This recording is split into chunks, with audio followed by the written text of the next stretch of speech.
So back in, I think it was November, October 2022, I got an email kind of asking me to do a sample for the Squid Games.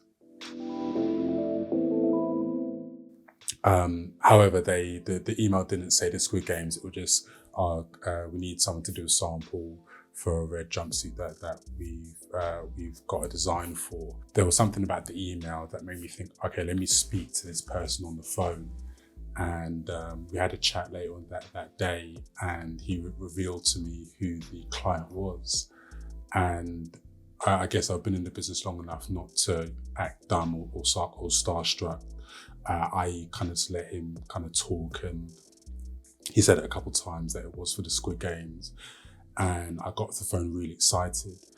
Now, what one needs to remember is whenever you're dealing with these big jobs, before you take it on, always make sure that A, the terms are clear, and B, the money is right.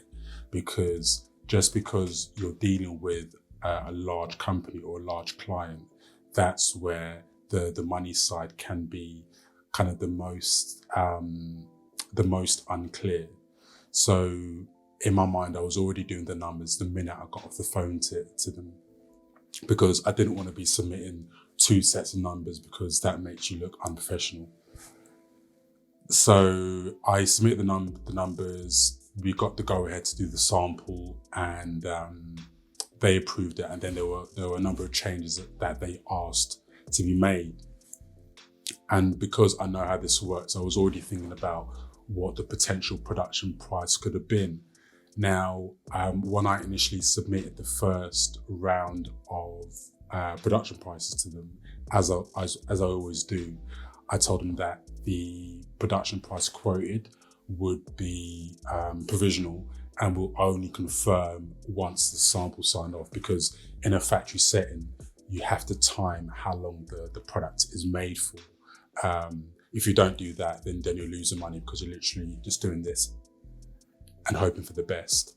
And I've been in that position so many times and lost thousands of pounds. So I knew on this one, I had to price it bang on. So we gave them one price, but then when we timed the making, I had to give them another price. And that isn't unprofessional. That's just straight business. And they expect that.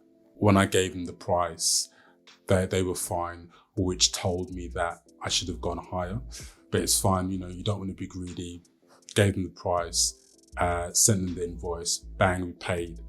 But I would say, of all the jobs that I've done, this was probably one of the most stressful, because it's in the run up to Christmas as well. You're dealing with a TV production company. So yeah, even though it's stressful, you still have to maintain control and professionalism. I think the first thing to go wrong was we had to get the fabrics dyed a specific shade of reddish pink. So we went through the fabric testing stage. That was all okay. There were two parts. There was the outer fabric, there was the lining fabric. And they're two different fabrics that have to be dyed to the same shade. And if you're in the business, you know how hard that is. So it was a bit of back and forth. And then eventually we got the tones right, the client approved. So the customs checker declared. And I was a bit concerned, like maybe they're going to decide that they don't want to go ahead, and their money's cleared and I've hired all this staff. And so, yeah, I was worried. I was excited for the project, but worried about the finances still.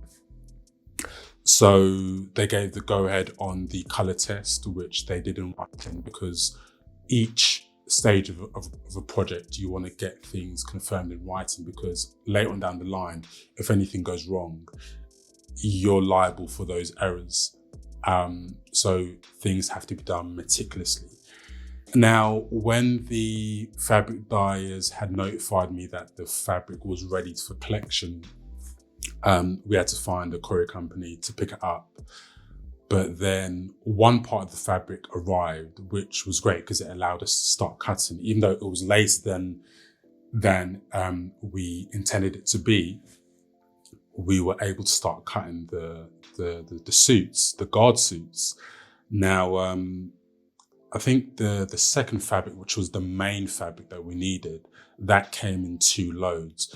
The courier company that we used, they had lost half of the shipment. Now, this was, I think, 3 weeks before Christmas Day. And then we shut the office about, I think, a week before Christmas.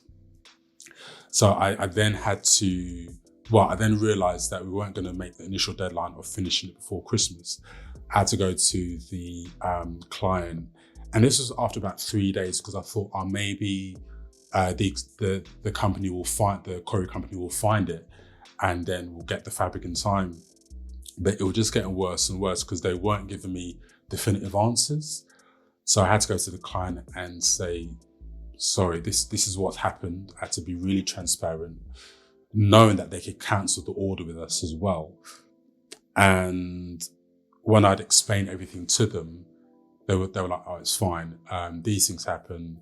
They just said, keep us in the loop. And then it transpired that, because at one point I was speaking to the courier company every day, I actually wanted to go down to the depot and help them search for the rolls. And then we went back to the fabric dyer and asked them what was the turnaround if we asked for an express order. But with it being so close to Christmas at this point, I think it was like 2 weeks before Christmas at this point, there was no way they could deliver it before Christmas, because they were trying to shut up shop, and then they had their backlog of orders to deal with as well.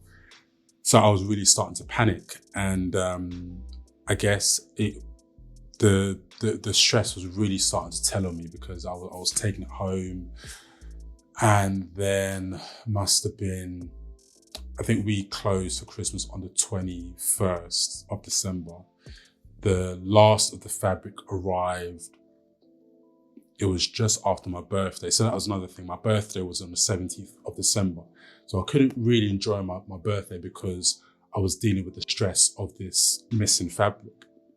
So the fabric arrived, I think on either the 18th or 19th of December. So that kind of left 3 or so days to cut the fabric before the Christmas holiday.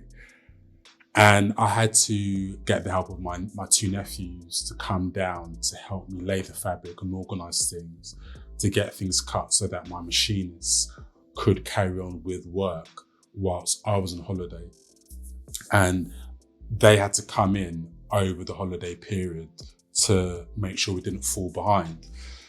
It was such a tricky job, because even when the fabric arrived, we had to individually press all of the sheets, because they'd been dyed individually and they'd be folded into boxes. And the way production works, you can't lay down fabric that's creased. So that took time to steam each of those fabrics. And I'm not sure, well, for those of you who are in London, it was snowing before Christmas. It was snowing really heavily. So each of those fabrics had to be pressed, steamed outside, which I had to do myself. Now, we had the Christmas holidays, we come back, and we're doing well. We're doing great in terms of progress, but the production company, they're getting ready to film. So we've agreed a date now that they're going to start filming, and I think it was around about the 13th or 14th. So I just said to them, as we complete the garments, we'll just courier what's completed to you so they can start doing their fittings.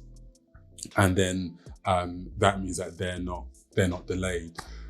So finally, we managed to get the product finished within the second completion date agreed. And in all honesty, I was glad to see the back of it because of the amount of stress that it had caused.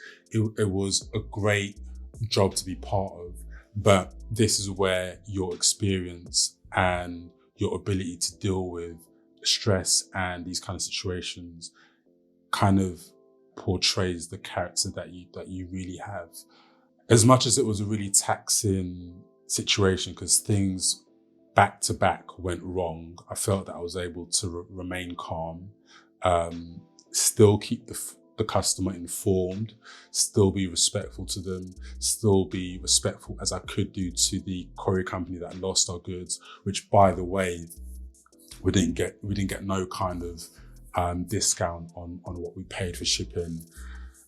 We just had to leave it at that and just thank our lucky stars that I didn't have to go through insurance to claim back for the lost goods. We got the stuff submitted, and then I'm really looking forward to seeing the red guard suits on the season 2 of the Squid Games. So if you guys check out my Instagram stories, or probably in our timeline reels as well, you'll see like a clip of me doing the finishing touches to those red guard suits before we submit them to the customer. So that Squid Games project was the most recent and by far the most stressful job that I've ever taken part in. But I'm glad that I can still smile, and I'm looking forward to seeing it on TV on season 2 of the Squid Games.